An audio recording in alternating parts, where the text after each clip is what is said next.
playback for my own self-appraisal. Don't distribute it. Okay. Because I certainly want to see because I normally know what part of the presentation I did a bad job, but I played back to see what I can do differently better. Wow, and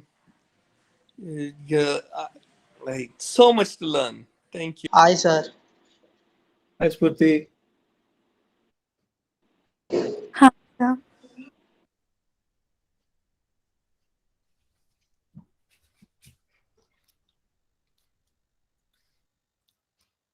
Hello, Anivita. You attach the branch or number to your name because this is what you use for your class sessions. That's why your professor needs to know who you are. That's why. Okay. I don't remember my roll number. 77315 MEC.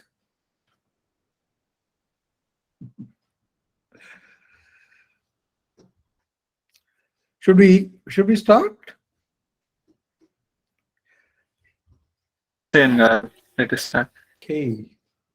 Somebody doing the invocation, or you want me to start? I'll do it. Yes. I'll do it. Okay, cool. Okay, Deepti. This is who we are. We are a team, talented, energetic, astonishing mindsets. We can do anything and everything. We talk, we care, we respect each other. We see beauty in everything. We are connected by hearts and driven by values. We celebrate each other. We provide value to each other. We take ownership in everything we do. We have freedom to make mistakes. We learn as we go. We are mad to make a difference. We love disruptive ideas. We make impossible things possible. We are strong to question the creation. We believe in dreaming big. If we do not dare to dream big, are we really living? Why be ordinary when we can be extraordinary?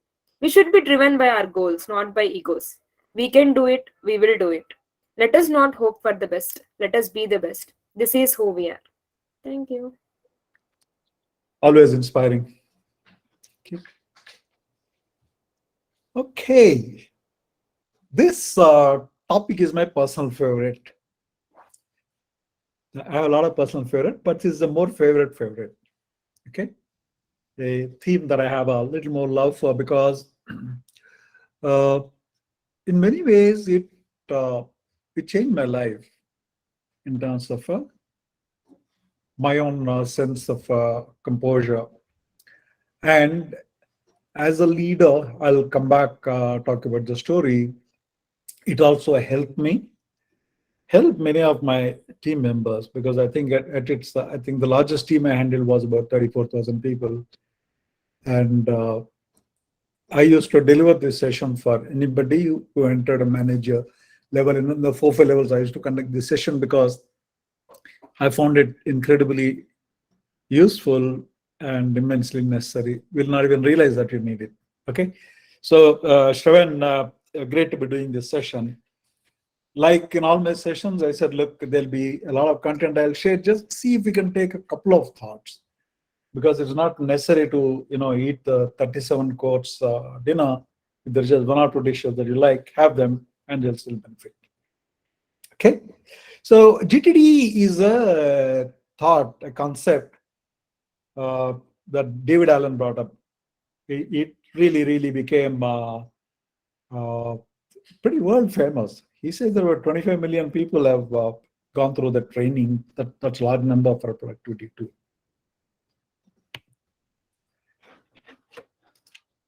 Now let's see if technology continues to work. Holidays are so boring. I want transition calls, please. Shravan, help. Okay. So I said, yeah, holidays are boring. Shravan, help. I want a transition call. So he said, look, go for it. Was it my voice? No, that was me asking you. I said, Shravan, help. Okay. So, Okay, thank you. Allah Madlain, not the topic.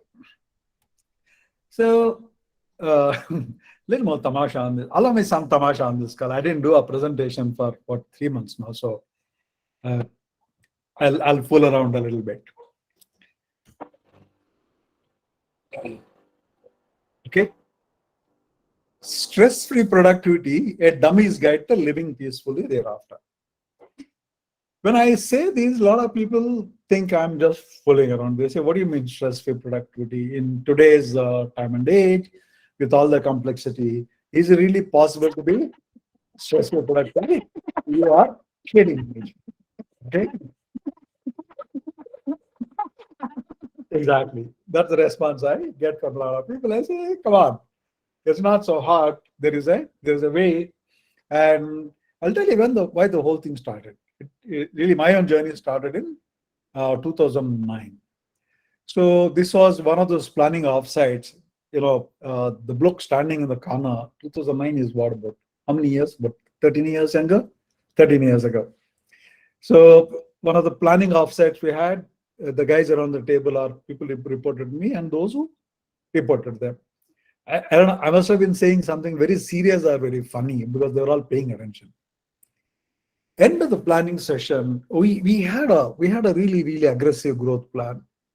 We had to go from a 20 million revenue in a year to $1 billion revenue in a year in 6 years. That was a crazy clip. Obviously, we all worked very hard. End of it, we used to pick up half a dozen themes that we'll focus on as a leadership.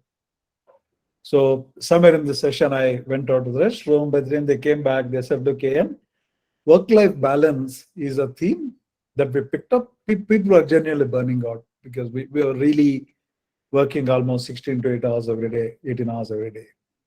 So they said, look, people are really working hard, not getting enough time to spend with families, and burning out, hypertension, all those issues out there. He said, look, why don't you take that as a theme? Almost saying, look, as a leader, you're creating all the troubles. So now you solve them. Honestly, the thought appealed to me. He said, look, when these guys are actually liking their jobs, they're doing well, getting paid well, a lot of recognition, but there's still a lot of stress. He said, look, this really needs understanding a little more detail. So the questions that had to be answered are, we all said, my theme used to be, you should have the fancy for work and an aptitude for play. You should work very hard, work your backside off, but at the same time, have a lot of fun. Because work without fun is slavery. Fun without work is irresponsibility, right? But how much work and how much fun and how much work you need to have? How do you really bring them together? We said, look, is a balanced life, is it theory? Somehow I felt it wasn't. Then what is really causing this stress? Because you can't solve a problem without really understanding what is causing it, right? Is it all the work, all the working hours? Is the work habits? What is it that really causing issues? Because there still are some who are on top of things. When you have a problem, there are 2 or 3 people you always think of, right? Say, hey, look, there is a fire, can you go put out? Why is it that some of the people, they are taking their vacations, they always overachieve their target, they seem to have work under control, they have fun, their teams are happy, low attrition. I said, if it's possible for some to be in control, why is it not possible, or is it feasible for everyone to be in control? Then, this is a question, my favorite question. The whole thought about work-life balance. Is work-life balance hypothetical? Is it really possible? I'll actually come back because I never call it work-life balance. Little later, I'll say what in my view is the right description. I said, look, my dad, for example, 1954, he joined Indian Railways. He retired when he was 58. I don't think I ever heard him talk about being stressed out, being hard work, work is terrible. I mean, it's not that he didn't work long hours. He worked really long hours. I said, what is it that changed from, let's say, from our parents' generation, where they were not looking at, they were not saying how frustrated they were going to change the job every 5 years from a new place. Why is it that it wasn't happening as much in their lives? And why is it that it's so much in our lives? There's got to be some explanation. We said, look, the questions need answering. Remember, I said my team gave me the task saying, look, hey, and you got to figure out how we'll get that work-life balance, happy work and happy life. While we're working very hard, we also want to have a lot of laughs. I really like what Einstein said. The thoughts that created the problems had to be thrown if you have to really solve. So we can't really say, hey, look, the conventional thought of do we need more people? Are they working long hours? Are they staying too far away from work? Can they work from home? I said, look, those are all conventional thoughts. They're certainly not getting us the answers that we are looking for. We said, look, there's got to be something else that we need to look at. It was fascinating. I took the task pretty seriously because I really wanted people to be very happy while they are very successful. And that research led to some amazing, eye-opening revelations for me. Okay. Somebody is having a difficulty watching, right? The heavy rain. Okay. So before I get into GTD as a tool itself, let's understand a little bit of a background. Are you all familiar with the four industrial revolutions? Because the first industrial revolution that happened in the 18th century was when steam power was invented. That's when Manchester used to produce power looms. So one of the first things to get automated was producing cloth itself. Okay, and then by 19th century, they figured out mass production. That's when Ford started producing the cars on a conveyor, right? So mass production became a big deal. Manufacturing started becoming a very important area where people had jobs. So from a very agrarian agriculture basic life, they started going towards manufacture. But by the way, we're into 20th century, 1960, around the time I was born was when transistors were discovered, semiconductors, silicon, then the mainframes, the micros, minis, then the desktop, laptop. So technology and electronics started coming in. That really changed things a lot. You started having the World Wide Web, e-commerce, electronic banking, and finally we're into today what we call Industry 4.0, or what we more popularly call digital. Digital is when we are saying the physical, okay, the virtual, like data. Physical is people. Physical can be money. Physical can be food, and then some also is biological. We'll talk about some of the subject. Where technology is actually being used to make cows happy, because happy cows produce more milk. Okay, they actually had a UK. There was an experiment to put 5G tags on cows. One of the first things they did was the 5G enabled cows. Okay, then they knew what makes them happy. They knew they liked their backs rubbed. They actually had a robotic fan where they would go put a shoulder. They knew which cow liked rubbing where. Okay, so that's what is a physical, virtual, and biological. All the three coming together to create new business model. Amazon is a new business model. A Zomato, or ordering food on Zomato, is a new business model. Right? This did not exist before. This is called a digital. So in these 3 centuries, enormous amount of change that happened in the technology, in business, in how we do things, how we order, how we buy, how we travel, the whole lot of things. It's not just the business that changed.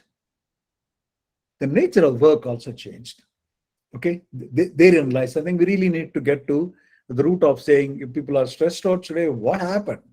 You remember I had a question saying, why weren't people so frustrated or so burnt out before? Why is it that so much more now? If you see what happened, that picture. How many of you have seen the modern world? Charlie Chaplin is a very popular one. When this guy is the assemblyman work, all he has to do is take 2 spanners and keep tightening the work. So when manufacturing came in, people were trained in specific skills. So long as you are good in one skill, you're good. If there is automobile assembly line, if you can actually fix mirrors on the car, that's all you need to do. So Work was very well defined. You had only a few skills that you needed. If you're the guy who put tires on the car, all you have to do was you need to know which tire to put where, how to tighten the bolts, and that's it. So it was very, very, very specific. Work had a very definite boundary. And when the siren blows off, factory siren blows off 5 o'clock, you would drop the tools and go home. When you go home, your work has ended. First siren in the morning, 9 o'clock you start work, 5 you end, your work was predictable. Day after day, there was no change. From that, when we went into the digital space, we entered an area where we call it some boundaryless work. All of us today, if you have to describe what on an average day is, it's very hard. It's not like what it used to be in manufacturing. I remember 91 to 94, I was actually in factory. I was responsible for planning. I used to be in office at 9 o'clock, 5 o'clock I used to go home. 1 to 2 was a lunch break, 3 o'clock was tea, 11 was morning tea, all very, very well defined. Not so anymore, right? I'm working on something. Suddenly my boss got a call from his boss. CEO calls my boss and say, hey, look, I need this presentation. My boss calls me and say, hey, look, and whatever you're doing, just drop and do this. Or some customer issue comes up. At 8 in the night, you decide that 2 a.m. you need to be on a flight, go to US the next morning. There is a new deal coming in. A person has resigned. Somebody got hurt. One taxi cab has not, picked up people in time. So it was becoming very, very difficult to define what work consisted of. Okay, we call it a boundaryless work. And then you also can't say, hey, this is my work and this is not my work. Let's say you're writing a piece of code. It's almost done. You're actually ready to deliver a program. Then customer comes and say, I need 2 features. Your entire planning changes. Or suddenly, 2 of your team members, they have fallen sick. So remaining people have to complete the work. So what was happening was, as we went from industry 1.0 to industry 4.0, the nature, quantum, variety of work changed entirely. Okay. But while all this happened, the brain that we need to cope with all this work, let's see how the brain changed through this industry 4.0. How does the brain work? Okay, brain has frontal lobe, you have a prefrontal cortex that receives all inputs, processes it. It knows what needs thinking. It knows if you're about to get hit by a truck. It knows it's very urgent, you have to step aside. So there are a bunch of things that our brain does. That's how it was during the 18th century. That's how it was in the 19th century, the way the brain worked. In the 20th century, in Industry 4.0. Do we see anything odd here?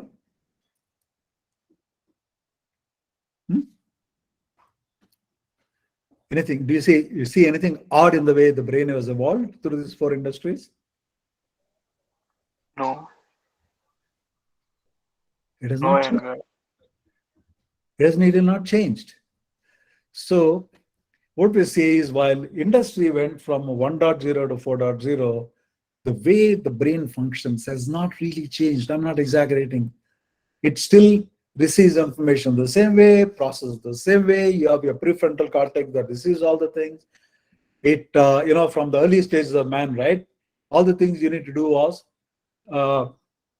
early stages of humans, they had only 3 or 4 tasks. They had to survive, so make sure no wild animal doesn't come and attack them. They have to feed, so they don't starve, and they have to reproduce. Only 3 tasks. So brain was capable of detecting if something was a threat. Am I harmed, or something is an opportunity? Am I getting food? So it knew fight or flight. If there is a danger, can I fight and overcome that animal? Or if I run because of let's say, a tiger is stronger than me. So the fundamental way the brain processes things has not changed, but what we need to do as human beings has undergone an enormous amount of a change. That really started becoming a first point of a stress. So how do we cope with all this? Let me just give you an example. You are on a flight, let's say, going from here to somewhere else. On the flight, you read the airlines magazine. There's some very interesting article. You say, look, hey, as soon as I go, I must research this or I call somebody. But then you land in the airport. What is the next? The first thing you're thinking of? You're saying, hey, let me go collect my bags. What belt does my luggage? Come on, you go there. So what you thought was ultra interesting and ultra important, something you're not going to be forgetting at all, has got overridden by you're just looking for your 1 second.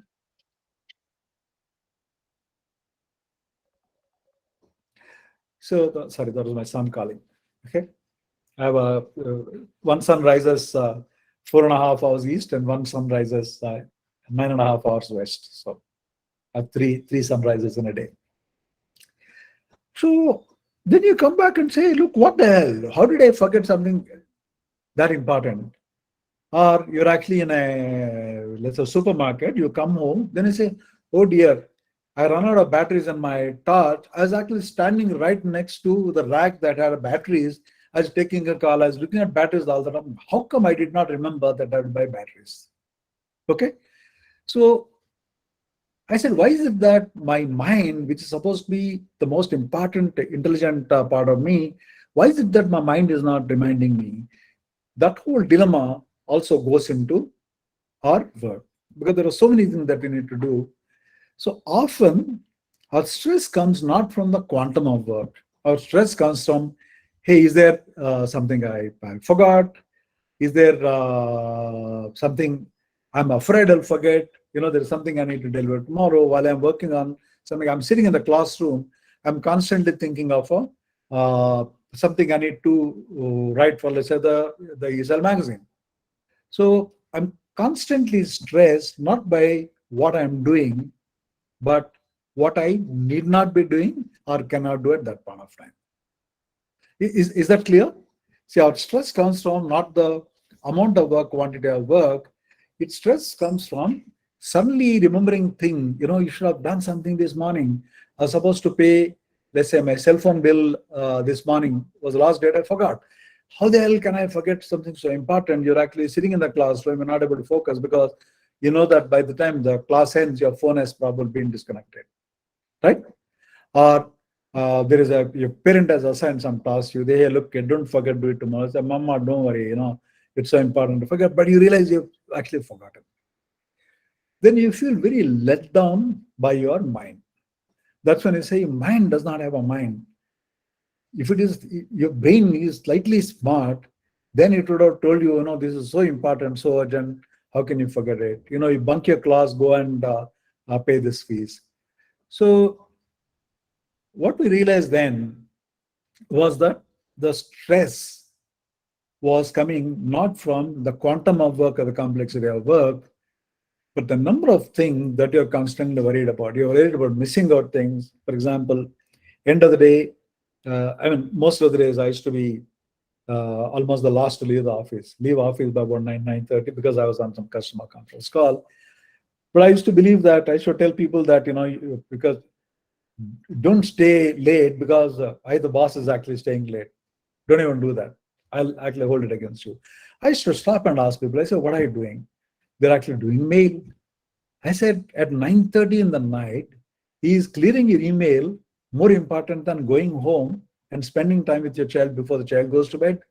They say, look here, the whole day just went by. I'm not sure if there is some important mail. There are some 150, 100 mails. If something get missed out, or look, I'm supposed to submit some data tomorrow morning. So the question that constantly came in was, is there some way, some mechanism by which I know what is it that I need to do at this point of time? In the process, if there is a way, I know I don't have to do anything now because there's something is to be done. Some mechanism will wake up and tell me saying, hey, look, you got to do this today. You have to have 2 missed calls while you're in the class. You have to return those calls. You think that's so easy, right? In reality, it's not so easy.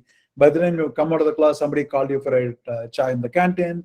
You just want to go. By the time you've finished discussing all the bad things about the lecturer out there, nothing else is in your brain. So the discovery was, we seem to assign so much more superpowers to our brain, but our brain seems to be the dumbest thing we have in our body. It can't remind you at the right time. It can't prioritize you. You wake up at 3 a.m. to go to the restroom, it'll likely tell you that you're not paid the telephone bill this morning. I said, why the hell do you tell me at 3 a.m.? You could have told me at 1 p.m. when I was in the lunch break. So we said, look, the whole concept of a work and productivity needs to be relooked at, because what people need is not more efficiency, is not more tools. What they need is some help to actually know what is it that I don't have to do now. Okay, I've gone out for a dinner with the family. If there is some way to know, look, at this point of time, there's nothing that you need to be doing. So just put your phone down, enjoy with your family. That sounds very simple. In reality, it's not so simple. Okay. I'll pause here. Any questions? Then I also have a question for you. How many of you don't have a lot of things on your plate at any given point of time? There are 20 different things, 30 different things. Is there any of you who doesn't have a lot of things on your plate? Things that you have to do that are not done at this point of time. Yeah, Nikhil, go. Thank you, Garu, for the presentation. Like it is, it is definitely unique, and I really love the way you brought in your learnings or the earlier experience at the place you had, and like this part really like the point you mentioned, right, regarding what we need to know what we should not do. So at times, like when I was working, I just found this thing, like the work which is given to us is not clear, and hence uh, I felt like as it is not specific, I I felt like it is creating more complicated thoughts within me, saying that whether I should have done that, whether I should have done this, and all. So does this come under what you are mentioning, or? Absolutely. Spot on. And thank you for actually bringing that up. I'll actually touch that. Oftentimes, stuff gets thrown at us, we accept, and we're really not sure where to even get that going. See, Exactly. procrastination is something we're all accused of, right? We think we are idiots. We think we are lazy. We are procrastinating. Procrastination is not a defect. Procrastination is a state of confusion, because Nikhil, just like you described now, right, this has been given to me. I'm not sure where to start on that. Okay, I'll set that aside till more clarity emerges, till I reach a point where I cannot wait for any more time for any longer, because that's what actually causes stress. We'll actually touch that. Procrastination, people believe, is a defect. It's not a defect. It's a state of helplessness, and there's a way to deal with that. Wow. Yeah, thank you so much again. And also, like you are mentioning, uh, I really whenever I was very few times I felt stressed while working. Like when I work in Thop, even though I have so many in my plate, uh, I get focused on the thing which I am doing at this moment. Like I'm present here, right? So in the transition call, I give my 100% and hear and express. When I go, even though I have so many things to do, I feel like we tend to like we know everything is important, but at this moment, what is important we do, right? So in our top I feel like as somehow we consider it as doing something to improve ourselves. We tend to get that freedom of being in 100%, I guess, because at work we feel like we have to submit this, right? So that kind of thoughts might create more complexity, maybe, rather than being free and working on that day's work. Exactly. Nikhil, what happens is you and I are both in a very fortunate state for two different reasons. Because you not started your career yet, I finished my career yet. There isn't somebody breathing down, because breathing down is a bad word, because once in that, your obligation you have to your customers, you have to your family, your team members, your colleagues, your HR, your finance. You come back on a travel, you have to submit the travel bill. If you don't submit it in less than 1 week, they'll probably deduct it from your salary. So the whole thing just multiplies. Okay. Uh, Likewise, for example, when you are in the session, see, I just wrote down something, from what you are. When you're in the session, can you tell your mind saying, look, I'm on the session, don't remind me of anything else. Don't, is it possible to turn off and not think of anything else? Thought coming into your head, what do you do with that thought? At that stage, right, look, you actually want to spend some time on this because maybe we can have some useful exchange of information.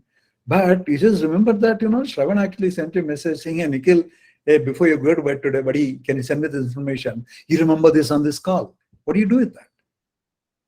Often what to do is we try to multitask. Multitasking is it's best a bad joke. I'll come back and tell you why multitasking is a bad joke. Anyone else, any questions? And also think of my question. When you have some 100 things to do, how do you track them? What are the methods you use to track all the 100 things that you have? What tools do you use? Yeah, Teju. Yes, thank you, Ian. I feel stuck in this kind of things. Basically, sometimes I feel there are so many works on my plate, and then sometimes I feel there is nothing to do with. So when I feel like there are much things on my plate, how do I tackle is like what is the more important in that? So maybe like we can prioritize the things, right? So I feel like sometimes there will be there will be a task you have to do importantly and also urgently, right? So I actually prioritize whether this is important or that, but this is very hard for some situations where you must do the things both at the same time. So sometimes sometimes with I the percentage of with the percentage of importance I choose the things, but it's uh, sometimes I feel okay regret of whether I should have done this too. I've done So something else, right? yeah. Yeah, So this is what I think, like we should understand how to tackle it more. But till now, I done according to the prioritization of important and urgency. perfect. See, I think you described the problem well. What happens is when it starts scaling up. So, for example, at this stage, the total task side track or so many projects. For example, apply for a visa is a project. Any work that takes more than one task to complete is I call it project. First I have to see, look, where do you have to submit the form? What are documents you need that? After that, I have to take an appointment. There is a series of, if anything, if it takes more than one action by you, I call it a project. At this stage, I'm actually tracking 77 projects. 77 projects. Okay. Don't raise your eyes. If you actually sit down, once we're through after that, I can assure you that each of you is at this point of time dealing with no less than 30 to 50 projects. We'll come back when I give you the definition. Okay. And every project will have a multiple tasks, parallel tasks, etc. Right? So when it goes to that level of complexity, let's say today you have some 30 or 40 things, personally, professionally, ESL, classes, preparation, exams, jobs, interviews, all that learning, reading. So how do you track? What do you do today to track all the things that are on your plate? I call it an open loop. Open loop is it will get completed only when you do something, right? It's not about your mama's task or your sister's task. Any task that requires at least one action from you for it to either move to the next stage or be completed is what I call an open loop. Okay. Uh, at the end of it, when you go back, start doing your mind sweep, you'll find that there are at least 30 to 50 open loops each of you have. Something urgent, something trivial, something short term, long term. Sometimes you ask somebody for information you're waiting for, but you need to track, right? People may not come back automatically. So, what do you use today to track all the things that require actions from you? What are the common methods people use? Okay, just show whatever comes to your mind.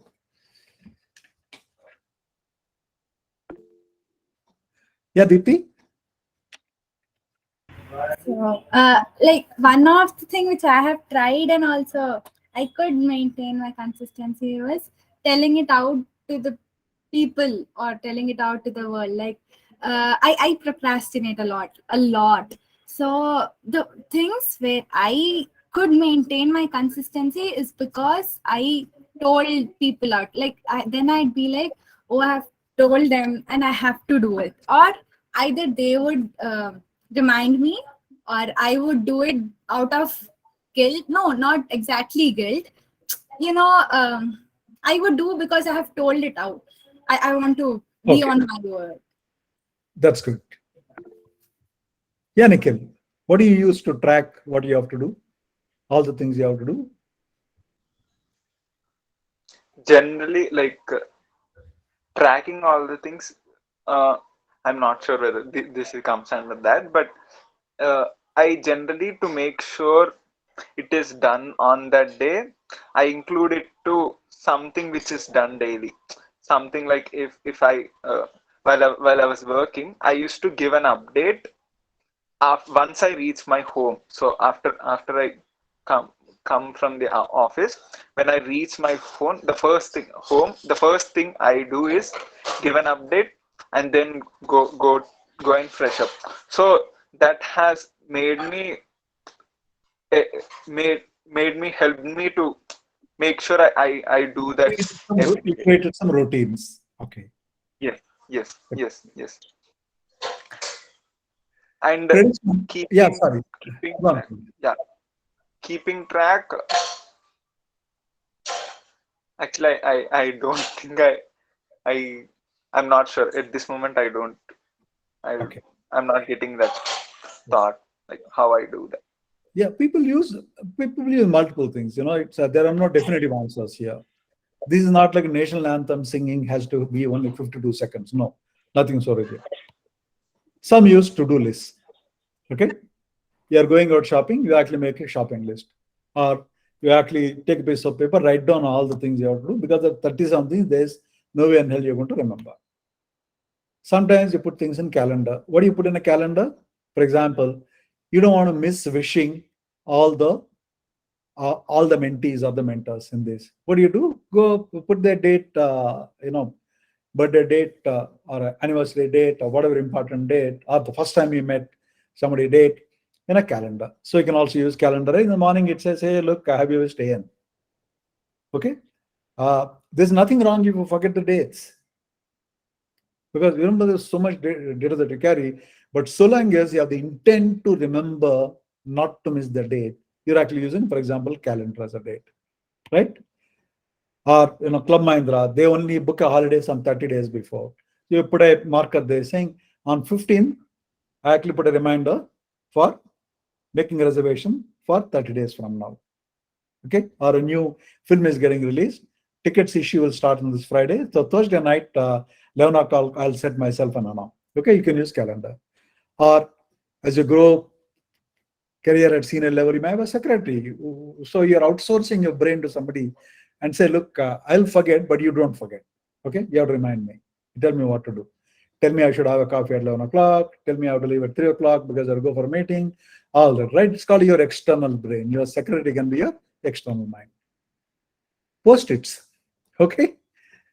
I mean, this is a joke. So with so many post-its, it's a clutter, but often it can happen. Put a post-it, then you remember something. You put a post-it on a post-it, you suddenly realize that there are 7 post-its, but somebody else called you. All post-its have gone for work, but post-its is a good way to set reminders. Normally, if there's a one task, I actually put a post-it on my monitor. Okay. Reminders, Nikki, like I said, right? Some reminder. You have some way of reminding. The old world, you tie a string on your finger, you look at that and say, why did I tie this finger? Then hopefully you'll remember what that was supposed to remind you of. Minutes of meeting. Okay, we all had a meeting, you've taken a decision, you circulate minutes so that you'll remember what you discussed, because right after the meeting, you'll go into another meeting, take another 7 days. And there were days I would have been in 13 different meetings during the course of a day. And every meeting, there are some information, some updates, some decisions, or you have to revert on something, or someone has to revert on something. So end of the day, 13 meetings. Can you think of all the tasks? You'll actually have that. Or, good old file of facts, right? You have your diary tracks in that. There are many ways, but they were really not helping people. For example, take a to-do list, right? In fact, almost the standard universal thing across the world is, if you're using a to-do list, you'll agree with me. Start of the day, I write a to-do list. End of the day, I realize that I've done 7 things that are not in the to-do list, and I'm not touching again the to-do list. So just to get the cheap thrill, I'll add the 7 things to to-do list and tick them, because at least there's something ticked on the list. Okay. So for a long time, to-do list was considered a good reminder that did not work, because that did not tell you what the priority is. That did not tell you what happens if something else that's a more priority that comes in. And end of the day, you realize that you've not done any of that. You've done a lot of good work, but that's not there on your to-do list. So what happens? You start the next morning, you have another fresh to-do list. So to-do lists were helping only to a limited extent. It certainly helps. A checklist before a travel, right? Passport there, ticket is there, visa is there, have collected a cash, have I taken a vaccine report, etc. As a checklist, it may work, but as a to-do list, it's not always useful. So then the next the big question was to call upon productivity itself. What the hell do we mean by productivity? Then I realized that productivity itself has got messed up in its definition. You remember Industry 1.0? If I produce 3,000 meters of cloth every day, I was productive. When I went into mass production in the manufacturing days, today, if the idea was to produce 300 cars, if I've done my bit, I'm productive. But in the days today, how do you really want to describe productivity to be? Because it's not possible always to say, look, if you're a programmer, if you're writing 3,000 lines of code per hour or whatever, you're productive. But that's only one of the things that you do, right? There is also a team appraisals you have to do. You have feedback you have to do. You have to plan for an offsite. You have to plan for a party. You have to come and do your research thing. You have to do your your classroom thing. You have to submit a project report. So it's not one type of a task. Then defining what productivity is itself was becoming an issue. And most people thought if you work long hours, you work very hard, you're productive. In reality, if I work so hard, if I feel so productive, why am I still stressed? Why am I still not happy? 9 o'clock, I'm leaving office, I still have thinking, oh my God, there is still some 17 things that are to be done. Some of them are approaching a deadline. And then from that arose the theory of a work-life balance. People believe that the only way to cope with work is giving up some life. Cancel the vacation and do work. So the guilt around saying, if I'm taking 2 vacations in a year, I feel guilty saying with so much of work remaining, why am I taking 2 vacations? Your boss will say, hey, look, you have all the pending work. Man, you're a dude, you're able to take a vacation. People start coming into work-life balance. Anytime you say balance, you're talking about trading off. Okay? Anytime you're balancing your trading off, which is more, which is less. Life is not about trading off. Life is about doing the things together. So, but how do I still have my life and work and still be considered productive? And then people came with countless tools and methods. I was just checking today, there are 42 different productivity tools. There's actually a paper that got submitted on the top 42 tools for productivity. I said, oh my God, I can do a PhD in tools, but is it helping me at the end of it? When I get home at dinner, there's nothing else on my mind. Nikhil, like you're saying, right? There's nothing else on my mind because I know whatever has to be on my mind has been addressed. What is not on my mind is not important at this point of time. With so many tools, why is it not helping? So therefore, people started looking at saying, is there time to start defining productivity itself very differently? Because many of our definitions came from manufacturing days where, if you produce so many cars in a day, you are productive. But life is not so anymore. We are doing a variety of a very different tasks, personally, professionally, societally, things that you do. When I'm doing all those things, how do I know I'm productive or not productive? It's not one defined happiness. So there are many ways, right? In my own growing up years through the career, right? People told you what to do. Nobody taught us how to do things. Okay, we are not taught work habits. So finally, I came around accidentally on GTD as a method. As I went through it, then I sat down, I brought the seminar CDs, 16 hours over a weekend. I just sat and listened to them. I fell in love with them because it started opening your mind to very different way of looking at it. So productivity is not doing a lot of work. Productivity is knowing what needs to be done at this and being on top of it, knowing what need not be done. And when that becomes due, having a simple method that actually tells you, saying, hey, look, at this point, this is what you need to do, this is what you need not do. Okay. In the process, again, Nikhil, like you're saying, right, when I'm in a conversation, I know what I'm not doing now at this stage is not important at this point of time. My methods, my tools tell me, so I can actually sit and listen. I'm in a meditation session, 20 thoughts don't come, battle in my mind because I said, oh shit, I forgot. Okay. I told someone that I'll actually meet for a coffee at this point of time. I'm actually sitting in a meditation session now because this is a Guru Purnima Day meditation. Your meditation has gone for a walk. So what is productivity? And then source of stress. And we're saying we're actually dealing with a very complex work and life using a brain that is still stuck in version. Brain has fundamentally not evolved in the way it processes things. I'm not talking about what it thinks today. Today you may be thinking about the James Webb telescope, the latest pictures. You're maybe thinking of something else 50 years ago. I'm not thinking about that. But how do you process stuff that comes your way? Requests that comes to you, mails that comes to you, messages that comes to you, tasks that are given to you, commitments that you make, or you suddenly touch something and find it is really hard. The way the brain handles billions of these inputs every minute, that has not changed.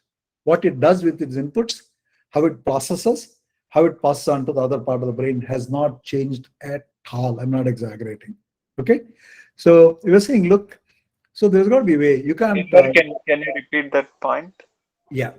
See, for example, what does your brain do?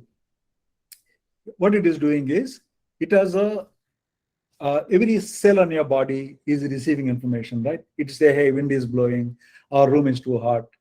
All your senses, your 5 senses are receiving information. What am I saying? Screen is too loud, too bright, or rain is speaking too loud. Okay, I'm sleepy. So all these inputs are constantly going to your brain, to what we call a prefrontal cortex. When they all go there, it rapidly, quickly processes and say, hey, look, man, if I'm caught sleeping in this session, I'm on a video, is not good. It actually sends you for some action. Or you say, hey, look, oh shit, I was on a call. You're on a call, you're about to cross the road when the car was approaching. You didn't even realize, you stop automatically. How did that happen? Your peripheral vision caught a car coming towards you. That brain quickly calculates that the velocity is going to hit you. You actually stop. So some things you do consciously, something you do unconsciously. Your prefrontal cortex is actually processing them all, or with something that you already know how to do. For example, how do you know how to brush? Okay. It happens. Yeah, there are actually programs your brain creates. You say that when you go into the bathroom you look for a brush, you look for a paste, you You put the paste on the brush or brush on the paste, which hand you hold it on, how you use the brush. So, or the way you breathe, your blood is pumping. So brain knows which are the standard tasks for which it has already created programs.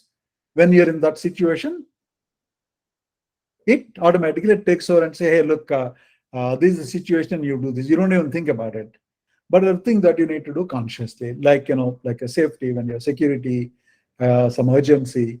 For example, a very tired mother, let's say there's a wedding going on, all kinds of tamasha going on. Mother is very tired. We had a small baby. It's all noisy, mom sleeping. Suddenly, the baby wakes up in one corner of the room and says, one small squeal. Mummy wakes up. She's not woken up for a band baja bharat. She's not woken up for all the noise around. People are talking, laughing. How did she wake up to the baby's small squeal? So your brain takes all the inputs, all your visual, right? Visual, auditory, skin, touch, sound, plus what you are receiving. It's constantly processing them and decide what to do with them.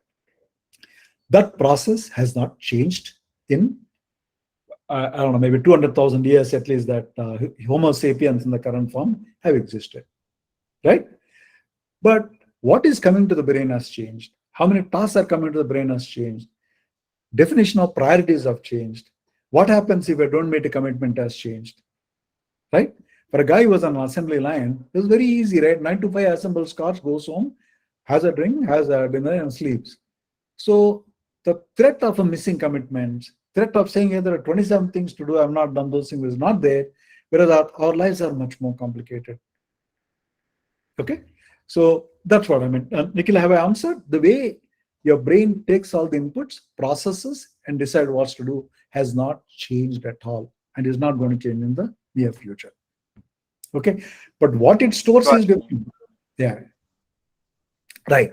Now, how do I cope with all the changed nature of work, change quantum of work, change variety of work, using the same silly brain, which actually does things today the way it did 200,000 years ago? Okay.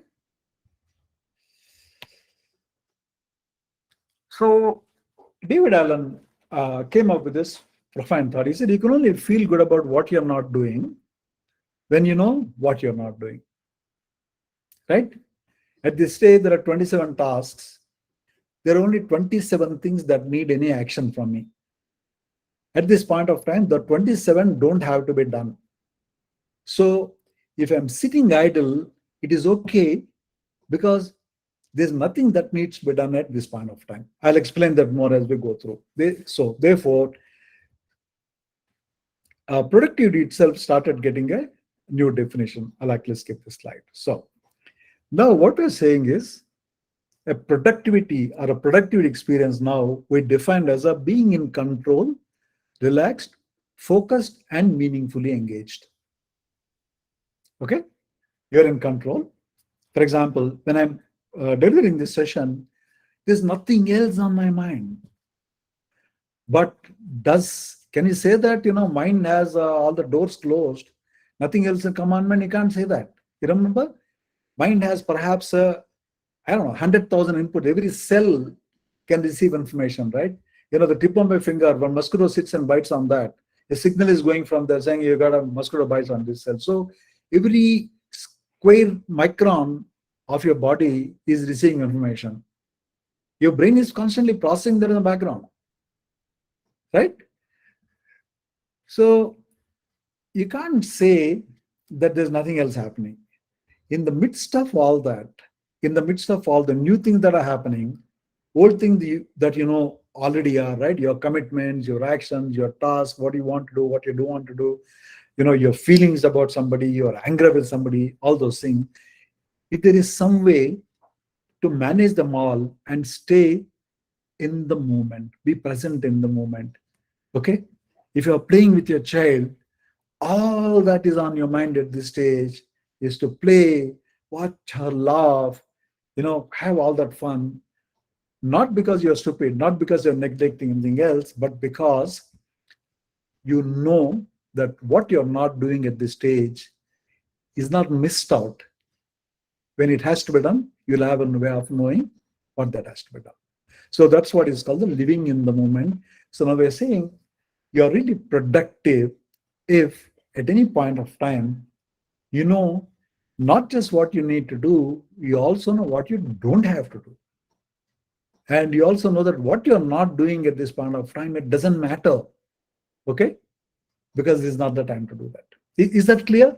Can I just pause for a moment? Because when I first heard, this was a revelation for me. Because we're constantly focused on what you want to do. David Allen first said, look, why do you worry? You should also know what you don't have to do. If all those 27 things need not be done at this stage, and you have a trusted system that will tell you when you have to do at that point of time, why do you even worry about it? Okay, it's like a subroutine that wakes up. If variable n is equal to 27, it wakes up. N is not equal to 27, the routine sleeps. So we started saying, if there is a way we can help people figure out, create a trusted system by virtue of which when you're on to one thing, you only do that knowing that it is fine. It is safe not to be doing anything else. That's called the productive experience. That's when you're in peace, you're mindful. When you're at the dinner table, you're not looking at your phone. Because there's something urgent, they'll call me. If something urgent, they can't say, send a mail saying, I'm dying in the next 30 seconds, call me. They won't send you a mail, right? They'll probably call you. So therefore, my not looking at my WhatsApp, my SMS, mail at that point of time is not important. Right? But there is also time I need to know what is on the mail, but there is a way to deal with that. This really is the gist of it. So GTD is all about saying, putting in the hands of people a trusted system. I'm saying trusted system. It's like a balloon, right? You put on a balloon and jump out of a plane. You have to be absolutely certain that balloon is going to open when you pull the, the string at 10,000 feet. That is trusted system. There is no doubt about it. Yeah, Teju. Thank you, Aaron. I understood this productive experience. So before that, I have one question like this. See, if I put reminders for my work which I have to do, for example, there are 7 things which I have to do. So I made a note on them. So I put a reminders to uh, get the work done. So there will be sometimes the situations where a work will come into the picture, and I have to overcome all these 7, and I have to do this eighth one first. So this time I will be messed up with all these things. So which to choose, or so again I have to plan again things. So I face this kind of situations many times, and I miss many out of it. So how can I tackle this kind of I'll situation? address that. Okay, I'll give you an answer for that as we go through the cycle. Okay. So Tejo, I've actually written that down. I've written that down because I don't want to miss it. So otherwise, I see, that by 2 questions I'll remember. By 3rd or 4th question, how can I remember 4 questions? Then I'll only worried about missing out some questions, right? Now what I've done was I dumped it on an external brain, and now I don't have to worry about it. See, I'll tell you, there were times I would be at hosting a dinner for a customer, because next morning they are coming to our office. We are making a presentation for a $200 million deal. Very important, right? When I'm sitting with the customer, I suddenly remembered that I forgot very, very important slide to go into the presentation. I can't pull out my mail and send a mail to my team members saying, guys, have you thought of it? Okay, what do you do? And I'm not sure, right? You have a good time, you have some 4 glasses of wine. By the time I've done that, the wine has buried whatever the thought out there. I'm worried that I'll miss out. You know what I do? Irrespective of where I am, I always have this little book in my pocket. It's called my GTD collector book. Then I actually take the book out. I always have to carry a pen. I use a ton of technology and gadgets, but I also have a very low-tech little book that fits into my pocket, and also have a little pen or a pencil. Okay, so I just take that, just make a note. So the optics is customer thinks, they said something very smart I made a note of. In reality, no. I just forgot something I remembered. What I wrote down had nothing to do with the context out there. Okay. Likewise, Ateji, when you asked the question, I just made a note saying eighth work how. Because I can't be writing long questions, right? When I say that, I'm distracted. This will say, no.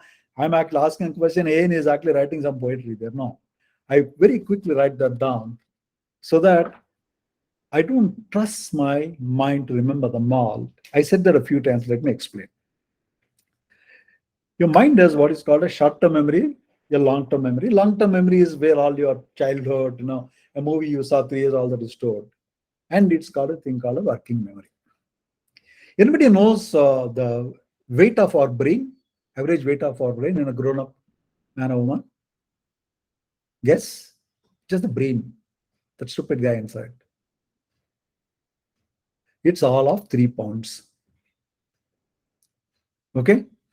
And what about 84 kg? 84 kg is 170 pounds. I only have a 3 pounds of brain. But the brain consumes 20% of all the energy of the body. Because you have all the neuron cells, so this is actually sending electrical signals. So that's why thinking can exhaust you much more than walking. So what it does is, when I take up a task, let's say you ask me a question, right? It goes to the working memory. It's like a virtual memory. It takes input, which is your question. It goes to my storage, gets all my knowledge, experience, all that. Takes a question, takes my prior knowledge, processes them in the working memory, gives you an answer. So getting all the stuff from wherever it's sitting in my memory, all that is a very energy consuming exercise. So every time I take on a task, I'm taking the inputs from this room. Let's say I entered a room, the room is dark. What does the brain do? Room is dark. You have a switch out there. It sends you thing, go turn on the switch. But it has to process that task. Because let's say you're in a new hotel room, you don't know where the switch is. Then you have to go figure out where the switch is. But then if you want to multitask, what it has to do is a little bit of this. For that, I'll bring all the information. I start actually processing, very energy consuming work. Okay. It can only process only 1 or 2 tasks at a point of time, thinking type of task. But if you want to do something else, because I'm actually preparing a slide, then I also want to write down the lyrics of a song that's coming on. It takes this task, takes it out, brings the new task, loads everything that is required for the task, works on it. After that, when I go back, it takes the second task, puts it out, take the first task, reloads everything required for that, and do that. It happens very fast, but you lose focus. It also tires you. So multitasking is a myth. Multitasking is the most unproductive way of working if all the tasks required same thinking process of the brain. Okay. But look at, if there's a music playing in the background, I'm listening to it, but I'm not thinking about it, right? Just going through my ears and actually making me happy, but I'm not tracking the lyrics. I'm not saying, hey, look, hey, I'm questioning, hey, look, what's the name of that singer? I'm not doing any of that stuff. But if there are 2 tasks that require same thinking process, never do that. Multitasking is the most unproductive thing you can ever do in your life. I used to take pride in multitasking. Now I joke about multitasking. And it says multitasking, I laugh out loudly. That monkey in that first slide. Okay, so that's because I'm respecting the limitation of my brain and saying, if this is how my brain works, I'll allow it to complete that. Let me give an example. You are making gongura pachadi in your mixie. What do? You have to get the wet grinding blade. You take your gongura, you have to put all your blah, blah, blah, whatever in that and grind it. Halfway through, you're saying, no, not gongura pachadi. I want to do some bachali pachadi. Or I want to make some palli pudi. Then what do you have to do? You have to empty the jar, take the whole thing out, get all the new ingredients in. I need a dry grinding blade, not a wet grinding blade, or dry grinding blade. I do that. Then you say, no. I think I'll go finish my gongura pachadi first. Then what do you have to do? You have to empty the jar, wash it, change the blade, get all the stuff back. That's exactly how brain works. If you think that you're being very productive, because at the end of it, you simultaneously produce your gongura pachadi and your palli podi, you are actually being stupid. That's exactly how brain works. Multitasking, that's crudely but accurately, that's experience. Okay? Right. So David Allen said, look, this is fine. Now let me give you a simple workflow for people to follow this method, being in control of life. Productivity is the productivity, being in control of things. You know that what needs to be done gets done now. What is not being done now is not relevant now, not important now. It is important, but not now. Okay, but when it needs to get done, my trusted system will tell me what to do. So it's a 5-step process. First is called a capture. I'll explain them. Second is called a clarify, organize, reflect, and engage. Okay, capture, clarify, organize, reflect, and engage. C-core, C-C-O-R-E, the C-core. Just checking how we are on time. We have till 8:30. Diti, it's a 1.5 hour session, right? Hello, transition calls. Can somebody tell me? Just give me. Yes, Angar, we can continue. Okay, very good. So the capture is really the first step. I'm actually a certified trainer in this. When we do this, we actually give them a paper and say, do a mind sweep. Mind sweep is you actually start writing and making a Adobe list of everything on this planet which has something to be done by you. Yesterday, today, 5 years later, okay? I want to decide. You're saying, look, in the next 30 days, I want to decide what I'll be at 60. Okay.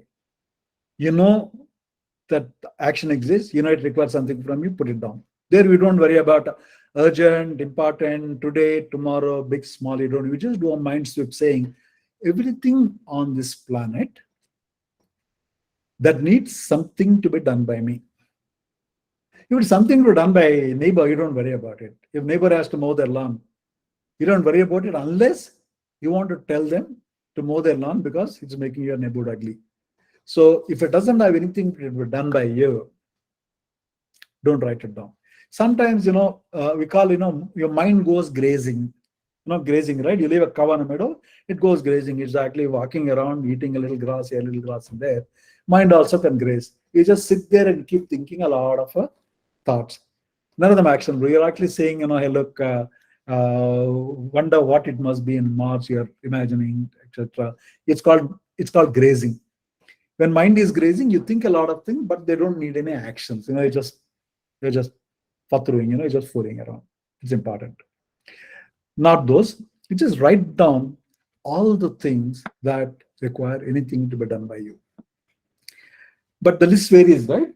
But then let's say 30 minutes later, let's say, Teju Nikhil calls you and say, hey, Teju, can you send me that photograph you took at Meena ma'am's farm? You remember we all went there, that I was on the swing, you took a video, can you send it? He has given you a task. So, this is not there in your list, right? So Teju, what will you do? When he calls you, you're in the cafeteria drinking coffee, what do? Then you carry a little book, you just take it out there saying, Meena ma'am party photo to Nikhil. You just write it down. And then you don't worry about it. Then you continue sipping your coffee. So what you're doing is, at any point of time, you know that every little big thing in the world that needs some action from you is actually captured in a list. If it is not in the list, I don't have to worry about it. You won't believe the joy and the sense of control it gives you, knowing that you know all that you need to do. But you're not doing anything about it now. Don't do anything now. All you're doing is, because when you start the exercise, right, you have to collect all the things on your mind. For that, we actually give them tools to actually, say, look, have you thought of this category? Have you thought of shopping? Have you thought of vacation? Have you thought of what you want to eat? Okay. For example, when I was traveling on the Saturday, I wanted to eat vegetable biryani in every city I went to. So I actually made a list of all the cities we're going to, right? So that I'll not miss eating vegetable biryani. So that's the first step to the nirvana of having a mind at peace. Your mind is at peace once it knows, nothing has slipped through your fingers. Somebody has to come and remind you, saying, Diti, for example, you forgot saying, you're having so much fun. He said, yeah, I'll call Nikhil later. Then he came back, something else more important happened. Shravan called you and say, hey, look, hey, can you put a slide together for this thing tomorrow? Nikhil's request has gone for a 6. By tomorrow, anyway, it's forgotten. Then Nikhil calls you and says, you told me you'll send it in the next 10 minutes. What happened? So, small little commitment that you breach, you start losing the trust. Next time, Nikhil will say, I'll not call her, I'll send her a message. Because hopefully she will remember. Or I'll call her, I'll also send a WhatsApp, I'll also send an email, I'll send an SMS, I'll also call after 30 minutes. You see what's happening? When you breach a commitment, you're actually losing your trust credit balance. Others start doubting your reliability. That's the reason it's very important that you don't miss anything. For example, if any review that I had, delegation, I've never had an issue, because if I had a review meeting, if I gave 7 tasks to them and I took 3 tasks, I actually write that down. I always used to have one notebook for a meeting information. I used to capture all the actions in this. Only 1 action per page. When you come back, actually process it and tear away that page. So in the morning when I go to office, right, by the time I reach office, there'll be some 20 pages from this collector book that are lying on my car seat. It gives a nice cheap thrill, when you tear up the page and you in effect you attended to it. Okay, those cheap thrills are important. So there is capture. Next comes a very important thing. I have a list. What am I going to do with it? Nikhil, one of your questions saying, look, I've been given that task. I don't know enough about it. Like Teju, right? He asked you for that video, right? So at that stage, when you get down to seeing that video, you realize that there are a lot of videos. There are 17 videos this guy was on there. You're not sure which one. What you go to clarify, you remember you made a list, your mind sweep, you take 1 item at a time. You ask 5 questions. These 5 questions become very habit. Initially, you say 5 questions every time, but it just becomes a thought process. You don't even think you're asking a question. To decide what exactly an item means to you, an item in your list, right? And what you intend to do with the results of that decision, right? Because you said it's in your list because there's something you have to do about it, right? But what is it that I have to do? What is the next action? Okay, what is expected of me? It's not always that clear. You suddenly, felt homesick and say, look, next time for my mom's birthday, I'm going to do Mickey Mouse, Donald Duck. I'm going to do some XYZ. In your list, you just write mom's birthday. But then 3 days later, when you see that, you don't remember what you want to do as mom's birthday. Yeah, mom's birthday. Or sometimes, look, I'm actually speaking to somebody, that person gives me a phone number. I just write a phone number on a piece of paper. I come back, because so many other people also call me after that. I don't remember who the hell gave me that number. Which phone number was that, right? So it's important that if an item is on your list, you need to know what the next action is, what is expected of you. To do that, that's what it said, to decide what exactly an item in your list means and what you intend to do with the results of the decision. In that case, right, I said, look, mom's birthday. What is my decision? To make the day special for her because it's her 50th birthday. Okay, my decision is I'm going to do something super duper for this birthday of my mom. That's the next action. But what is it I have to do? It's still not complete. At least I know I have to do something about it. So, the top cone, you can see the picture, all right? All the little circles are all the items in your list. Now you take 1 at a time. You say, what is it? Okay, your list said mom's birthday. You say, what is it? Is it actionable? Okay. Sometimes it may not be actionable. Somebody just gave you a piece of information that they say, look, this Belem caves in Telangana is beautiful. You must go see it. So let me just pause this. So is it actionable? At this point of time, no action needed on that. I'm just keeping it as a reference information, right? I'm keeping it for, because it has come to me. Let's say there is an email A mail has come to me. I'm looking at that. I said, it is a mail. What is it? It's a mail about some travel destination. Is it actionable? Yes or no? If it is actionable, or it could be no also. If no, what should you do with it? Let's say look at your email inbox, right?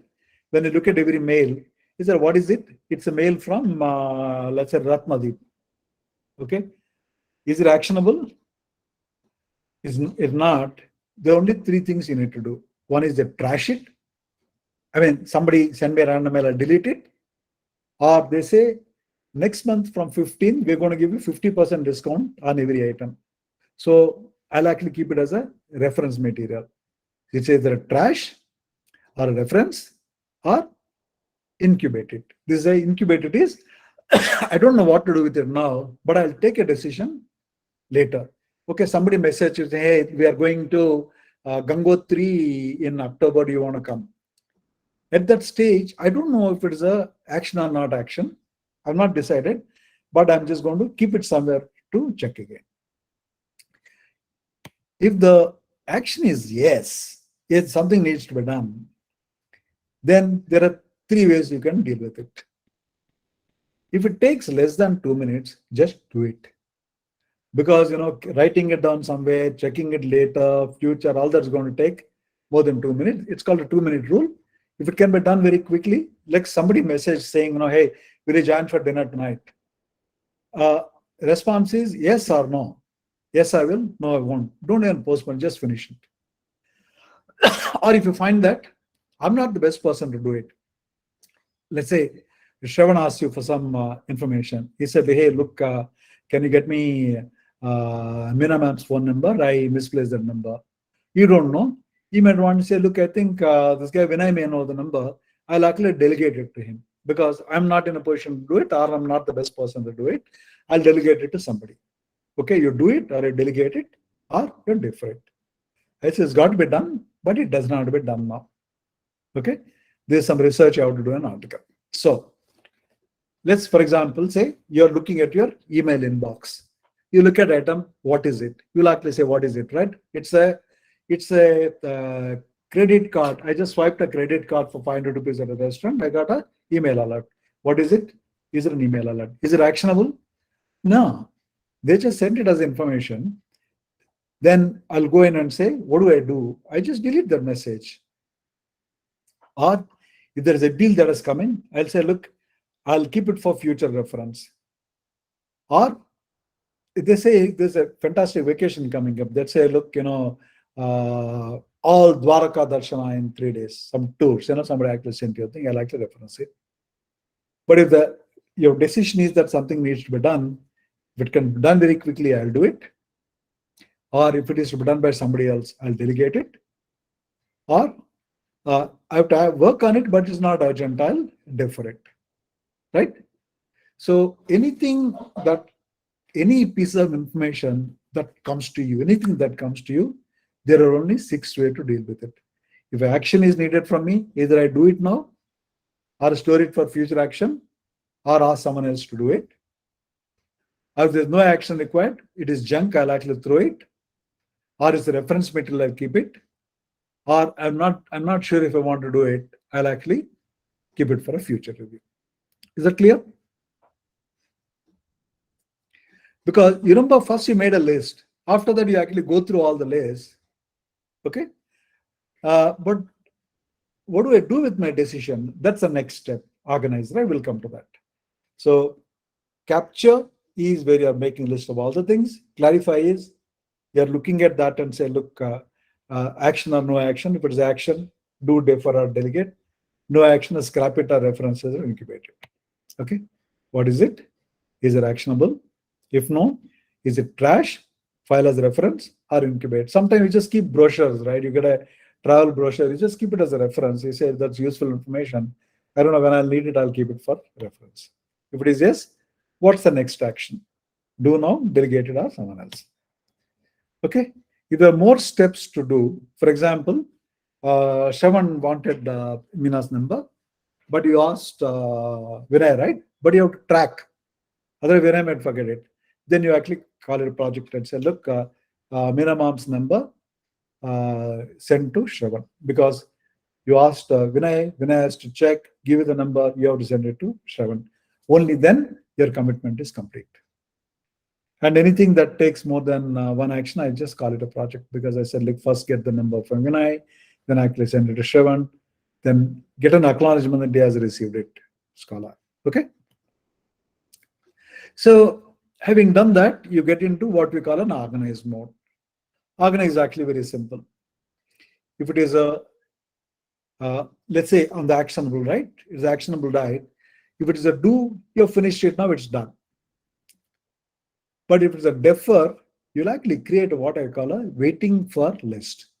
Anytime you give a task to somebody, you're waiting for them to respond, actually put it on a list called waiting for.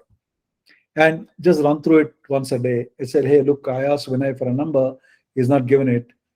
I'll send a reminder, or if he's given it a like list, strike it off. Because often what happens is your failure is not your inaction. You depend on somebody, that somebody does not keep a commitment, you still breach your commitment. You're not completed your task, right? Let's say 3 of you are doing a project. You actually see, assign one task, you're the project leader, assign task to one of the team members. Unless he or she comes back with the information, your project report will not be complete. That's why you call it a delegate. You assign to somebody, then you'll actually put it on a list called waiting for. So your lists are your projects. You remember anything that takes one task, we just call it project. The next actions, what you yourself have to do, waiting for, or a calendar. Calendar is, I have to act on this. It's a meeting. Somebody sent you a meeting request. Let's say somebody sent you a thing saying, look, 13th evening, 7 o'clock, there is a session on GTD. You put it in a calendar. Anything that has to be done at a particular date or time, you put in your calendar. Okay. So what you have basically done is everything important in your life that takes an action, you actually taken them, just go through them, put them away in different buckets, small number of buckets. Some are in a calendar, some are in a waiting list. For example, some I have to call people. I have a thing called calls to be made, mails to be sent. I actually have no more than about 7 or 8 lists. I have a waiting for list, calls list, mails list, project list, and put it in the calendar. Okay. And then in engage is when you actually start doing that work. So I don't make a to-do list. Start of the day, I just look at calendar saying, hey, is there anything in the calendar? In fact, before I go to bed, I look at next morning's calendar. For example, if next morning I have to be in Secunderabad at 11 o'clock, I know that I'll have to skip my morning walk and leave at 9 o'clock. Okay. Or when you get up, you actually see that maybe somebody's sent a meeting request. So actually quickly skim through your list and say, hey, look, I just look at my waiting for, right?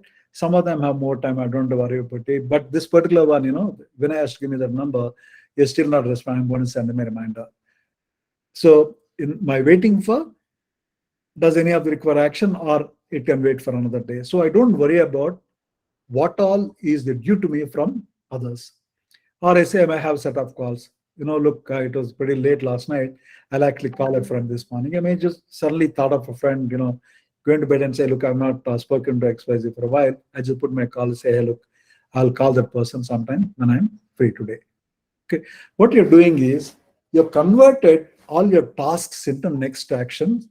Just by going through that, you actually say, hey, look, none of this need to be done today, or there's something that required, let's say I have to produce a report, I'll actually put it on my calendar. Because at 10 o'clock, your calendar reminds saying, hey, look, you're going to do something at this point of time. Okay. So you're basically reviewing your list and say, look, is there anything I need to do? If it says there's nothing you need to do, then you're not missing out anything by not working on things. To your question, right? Let's say when you go through those things, you say, look, there are 7 things that I said I'm going to do today. Maybe some of them I put in the calendar. Let's say a new task comes in. To do that, you'll have to drop 2 other things, right? Because you're going to send somebody some information, but something more urgent has come in. What do you do then? You can't be silent because you made a promise. One way is you renegotiate. You actually call them and say, hey, listen, I think I need another day. If you tell people before the committed day, saying, hey, look, I need a little more information, 9 out of 10 times they'll be understanding. But if you miss the commitment, go back and say, I'm sorry, I couldn't do it today. They say, what the hell? I was expecting it from you. We call it the renegotiating your commitments. You renegotiate a commitment. Or if you say, look, this is also very important. I say, look, which is more time sensitive? Maybe today I'll work an extra hour. I was planned to go home at 5 o'clock. Maybe I can't go home at 5 o'clock or at 6 o'clock today. I'll finish the 8th item now, and 3rd item I'll do at 5 o'clock if there is not time sensitive. Okay? Or if you say, hey, look, by doing the new item, actually, I don't have to do 2 of the existing items. Okay? For example, I'm actually sending CVs to 5 companies. I already sent CVs to 3 companies. So today I have 5 tasks was send a CV to company A, B, C, D, E. But let's say you got a mail that says, hey, I'm making an offer at 47 lakhs per month. Then you can drop those 5 tasks. Okay? So when something comes in, either it makes something redundant, or it can be rescheduled, or if not possible, you have to renegotiate your commitments. One of the things we do is we say sorry later after the deadline than before the deadline.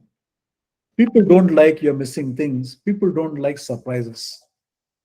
If you tell them saying, I'm sorry, I won't be able to do it tomorrow, is tomorrow okay with you? If they say okay, then you'll actually move the item to a tomorrow's task list. People don't like surprises. People don't like breached commitments. In fact, in all my years of working, I saw one little strip of paper that anybody entering my cabin actually says say yes and do it, or say no. Very, very powerful. People would say, okay, so they know what my expectation. And I say that I make a commitment, I keep a commitment. Okay? In fact, that's what I used to tell my children. If I made a commitment, right or wrong, maybe that's a stupid commitment to make. My wife might come back and say, look, why? That's not important. Why did you have to make that commitment? I said, look, I made a commitment, I keep a commitment. So in the process of their growing up, they also realize the sanctity of a commitment, because meeting your commitments regularly makes you trustworthy. People realize, hey, give that task to Madhu, don't worry, he'll get done. Yeah. Because 17 times in the past, difficult, I don't know how Madhu managed to do it. If he says yes, you'll always get done. That reliability, people are not second guessing you. They're not looking over your shoulder. They're not micromanaging you. They'll micromanage you if they think you are unreliable. When you get into the career, it's very, very important that for your manager, for your boss, there'll always be some boss, right? You should be the one they need not worry about.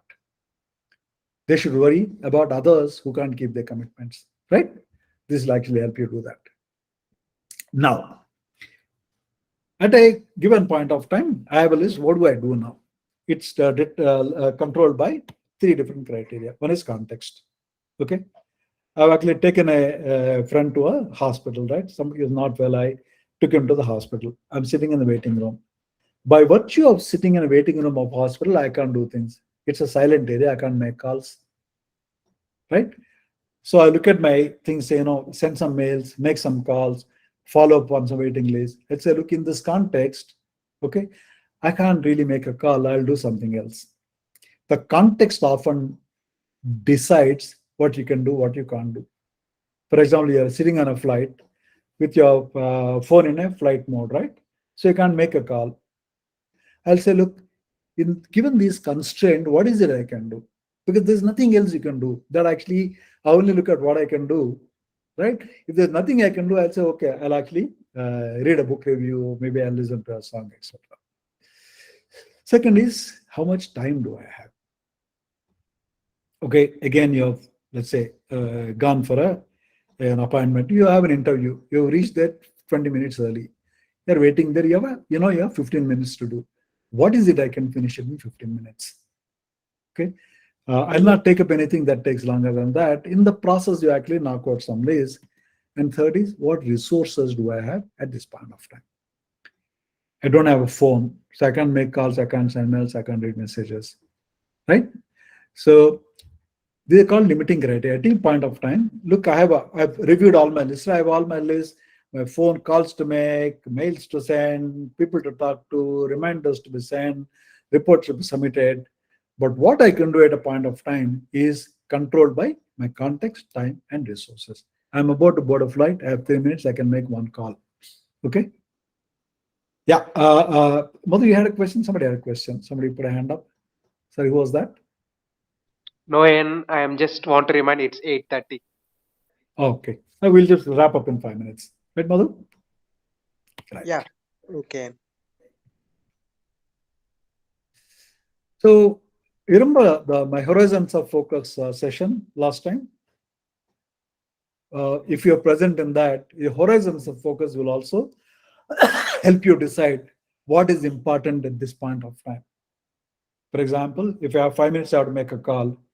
Do I call my spouse? Do I call my child? Do I call my boss? Do I call my mother? It all depends on what horizon focus you're operating at that point of time. So in summing up, work and life will keep getting more and more complicated. Believe me, it's not going to get simplified. There'll be more and more things that you'll do, your hobbies, your commitments, your personal, professional, what you do, your voluntary work, your family, the roles that you play. You play roles as a brother or a sister, or a son or a daughter, husband or a wife, as a friend, as an employee, as a boss. Every role brings with it its own commitments. It's not going to get any simpler. We deal with it best if you understand our cognitive process. Remember how the brain works? Don't expect the brain to be the one to make sure you'll not miss your commitment. You need a system to support. Brain does it in a certain manner. You need an external brain, an extended brain, a system. GTD basically provides you that system. Simple habits practiced consistently will help us cope. For example, simple habits is anytime something that comes to your mind that you need to act on, just write it down. Write it down. You'll not miss it. The comfort, the confidence it gives you, knowing that you'll not miss anything. I can tell you guys that there are tons of things that I do.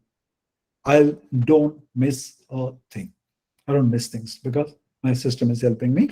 Not because I'm a Superman. I'm not a Rajnikant. I'm not extra smart. My memory is not great, but I have a trusted, reliable system. Integrate work and life. Don't balance them.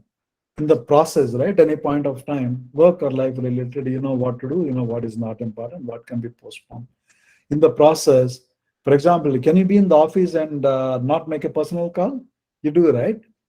You have to make a bank transfer to somebody. You're sitting in the office. Can you do that? Of course, you will do that. Likewise, you're in a movie theater. Suddenly, you remember that to send a message to your boss or your colleague. You'll do that. So, life and work they integrate and intermingle. Just having simple habits makes it easy for you to have a good life and productive work. Okay. Tools are less important than habits. Once you have a good habit, I can use a piece of paper. My boss, who is now a CEO of a combined Mindtree, L&T, and Infotech, right? You see, he did not use a lot of tools. He had one small book where he should have one page for every person he reported to. They'll have a one AN page. All the things I committed used to have in that page. So tools are not important. Habits are important. What kind of tools you want depends on your habits. Okay. So the tools I use, I definitely use this. There is an amazing tool. I did not put the name of the tool on the called Brain Toss. Brain Toss. All you do is you can link Brain Toss your mail ID. I'm going in a train. Suddenly, I see a very important poster. It's got a phone number around it. I just take a photograph and sends it. Or I can type a message and sends it to my inbox. Or I can record a voice and say send, it sends it to my inbox. It's called a Brain Toss. Brain Toss. Okay. So it sits in my mail when I go see the mail, because otherwise, you're actually quickly whizzing past a advertisement. There is a phone number that you want. There's no way in hell you're going to remember that. I'll just take a photograph, and that photo sits in my inbox. Brain Toss. I use a tool called OmniFocus. I told you, right? At any point of time, there are about 70 to 80 projects that I track, apply for a visa, go for a travel, process photographs. Okay. Polish, dispose some old unwanted stuff, etc. And then of course I use a calendar part of it. So that really is the way. There is a habits method. There are simple methods available which you can use to take control of your life. Life is very precious, guys. Live every single moment. Live. It gets more complicated as you start working, as you get married, children, and you start growing up. That doesn't mean you have to lose your happiness, lose your peace of mind. The simple habits and simple tools will help you stay on top of life. Enjoy your work, enjoy your life. Like I said, you got to have that fancy for work and the aptitude for play. You got to be a child, you got to be an adult, both at the same time. Okay, that's it. The time for a couple of questions. I can do that. Otherwise, we'll wrap up. I do hope there are at least one or two thoughts you can carry back that can be useful in your life. You can always WhatsApp me if you have questions. Happy to assist. Yeah. Who's going first? Nikhil, Tejasri. Tejasri? Yes, sir. So actually, you answered my question, but sorry if I skipped that. Do we came across that fourth one, reflect? Actually, maybe I skipped, but do we came across it? Yeah. So maybe I've gone through it very quickly. Capture, you're clear, right? You write down. Clarify, you decide the Yeah, next. Organize them, yes, put them in the list. Okay. yes, Uh, sir. Hmm. Engage is actually doing it. Reflect is when you review your lives. I went through engage and reflect together. Yeah, okay. Okay. Reflect is Yes. when you're actually running through your list. Engage is when you're actually doing things. See, finally you have to do, right? Reflect is you go through all your lists and say, what is it needs to be done, need not be done. They're actually your reminders. Your calendar, your waiting for list, your next action list, your mails to be sent, calls to be made. These are all your reflective, actually reviewing them. Okay? Have I answered you? Yeah. Yeah, Nikhil. Thank you so much, Ian. Firstly, I just want to clap for your presentation, and I I am just feeling so blessed or feeling so lucky because it is not easy to get to know about these all things in this, like, at this early stage. And I'm really very proud of our team and so happy to have you as our mentor, and you taking time, one and a half hour to help us learn this is just amazing. Thank you so much. And I really learned many things, and I hope I will definitely apply it in my future works. And thank you so much. Even if you don't do anything, start with one habit, little capture to little pocket book. You will never Yes. miss a thing. That's such a great feeling. Nikhil, it's Yes. fortunate to be born a few years ahead. So we learned lessons that you don't have to learn, right? Uh, don't make the mistake we made. Yeah. In fact, my boss used to say, for God's sake, make a new mistake. Don't make the same mistake. So what we tried to do was, these are the mistakes we made. These are the lessons we learned. Guys, don't make the same mistakes. I learned it, this tool, 2001. What I was 49 when I learned the tool, but I want you to learn in your 20s, not in your 40s. Okay. Yes. That is so nice of you, and thank you so much for the entire presentation. I just think, I just feel like every bit of it has that worth, and we are so fortunate. Thank you so much. Thanks. Such a pleasure. Okay. With that. Hi. Can I just comment? No questions, of course. Yes. Can I Ma'am. comment? Yes, please. Yeah. So, Ian, every time I listen to you, I feel, oh, this is also what I wanted to tell. But the beauty is that you put it so well and so concisely for the children to just absorb. That's all. They don't have to put any effort. Just take it and start using it. So, and that's why I love to listen to your talks too. because there are lots of things that many of them are our learnings also in our life all these years. But you put it so well because you're so well read. And that's one thing I wanted to say and appreciate again. The second point that I wanted to ask is, like earlier we have seen Shravan also. We all give send videos or some articles and ask them to read about it and get ready, and we'll discuss about it. So similarly, since you're so well read and you keep reading even now. So is it possible to give them a task, because many of them are free, like the fourth years who have graduated already, and some of the summer vacation people, they are all free. So why can't they read some beautiful book which gives many of these learnings, and then we can discuss about those books. So all of us will come. Yeah, so some of the transition calls could be that. So discussion about certain books that you read on a particular topic. Yeah. Meena, in fact, for the next transition call, I already gave them a task. Mm-hmm. I said, watch this film, Hey Sanamika. Yeah. Correct. I remember that. Yes. We'll discuss in the context of, about marriage. We had a lot of conversation, but I think Yes. that's is something never ending. Marriage ka to it is not ending. So many dimensions coming into the picture. That's a great suggestion. I think it's such a amazing. In fact, I just watched another film today called Stand Up Rahul. I didn't even know it's not one of the the big box office. It was a really nice one. So next Wednesday, I think if we can discuss that film. Samamika. Hey Sanamika. Okay. Okay. I'll also watch. Is it in Netflix? It's there on Netflix. And Right. Okay.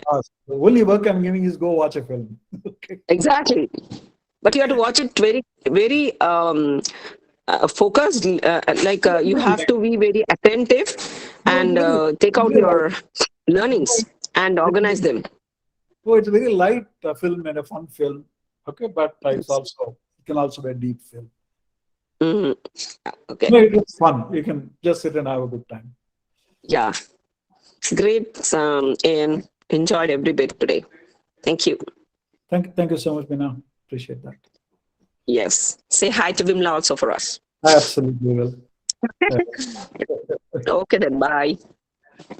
Take care, guys. Have a good rest of the week.